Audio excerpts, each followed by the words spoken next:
안녕하세요. 요즘 미국 연구소 오픈 AI가 개발한 인공지능 채팅 서비스 챗 GPT 열풍이 불고 있습니다.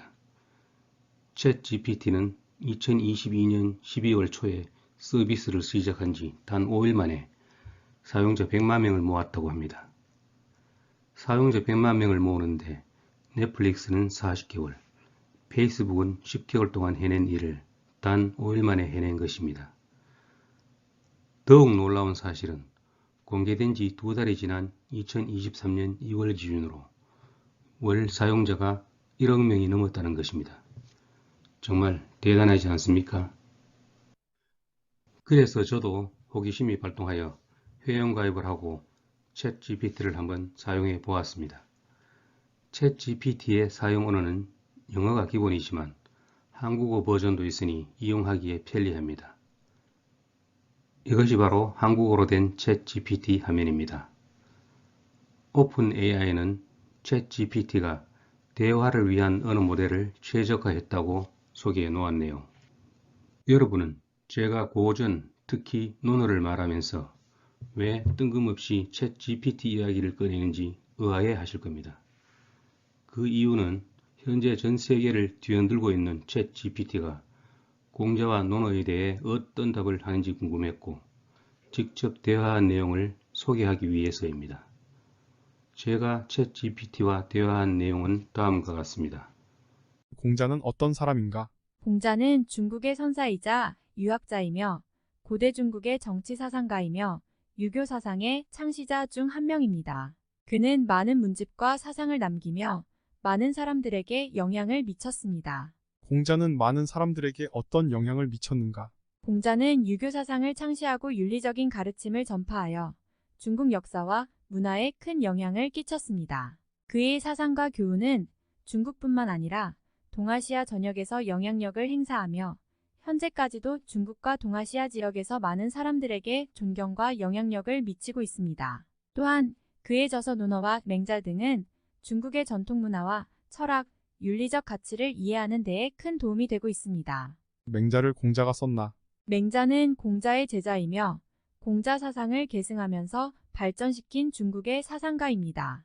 맹자의 저서들은 그의 학생들이 모은 말씀을 정리한 것으로 공자가 직접 쓴 것은 아닙니다. 그러나 맹자는 공자의 가르침과 사상을 계승하여 공자의 사상을 전파하고 발전시키는 데 큰 역할을 했으며 이로 인해 공자와 함께 중국의 전통 유교 사상의 중요한 인물로 인정받고 있습니다. 공자와 맹자는 각각 언제 태어났나? 공자는 기원전 551년에 태어났고 기원전 479년에 사망했습니다. 반면에 맹자는 기원전 372년에 태어나 기원전 289년에 사망했습니다. 따라서 공자와 맹자는 약 180년가량의 시간 차이가 있으며 맹자는 공자의 제자이자 추종자 중 한 사람으로 공자의 사상을 계승하면서 발전시켰습니다. 공자의 인 사상은 구체적으로 어떤 것인가? 공자의 인사상은 성인, 예, 지, 신으로 구성됩니다. 이러한 가치들은 공자가 중국 역사와 문화에서 뿐만 아니라 현재에도 중요한 가치들로 여겨지고 있으며 공자의 사상은 현대 사회에서도 많은 영향력을 끼치고 있습니다. 논어를 읽으려면 어떤 책을 선택하는 것이 좋은가? 논어는 중국의 전통 유교 교원 서적으로 공자와 그의 제자들이 남긴 말씀과 이야기들을 모은 것입니다.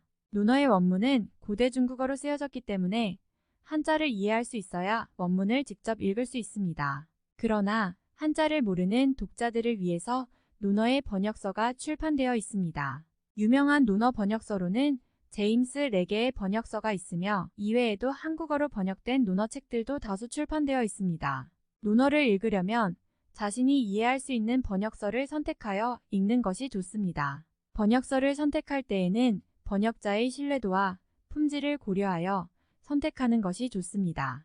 한국에서 출판된 논어 번역서 가운데 추천할 만한 책이 있나? 한국에서 출판된 논어 번역서는 다양합니다. 추천할 만한 논어 번역서는 다음과 같습니다.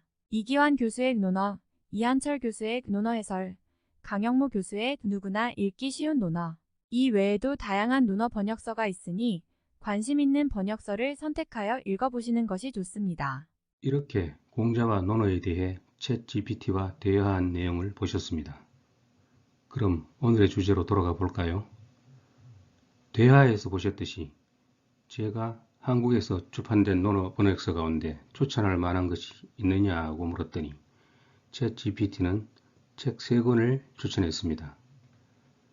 그래서 어떤 책인지 궁금해서 대학 도서관과 인터넷에서 검색해 봤더니 찾을 수가 없었습니다. 아마 오래전에 출판되었던 책인 모양입니다. 다시 한번 똑같은 질문을 했더니 이번에는 또 다른 책 3권을 추천했습니다. 챗GPT가 대답한 내용 가운데 가장 마음에 드는 부분은 이것입니다. 논어를 읽으려면 자신이 이해할 수 있는 번역서를 선택하여 읽는 것이 좋습니다. 번역서를 선택할 때에는 번역자의 신뢰도와 품질을 고려하여 선택하는 것이 좋습니다. 어떤 질문에 대해서는 엉뚱한 답도 해서 어느 정도 한계는 있지만 챗GPT가 사람을 상대로 이런 대화를 자연스럽게 한다는 게 그저 놀라울 따름입니다. 잘 모르면 바로 인정하는 겸손함까지 갖췄네요. 서비스를 시작한 지 얼마 되지 않은 지금이 이러한데 앞으로 몇 년이 지나면 얼마나 더 발전해 있겠습니까? 변화할 세상이 기대도 되지만 한편으로는 두렵기도 합니다. 오늘은 여기까지입니다. 감사합니다.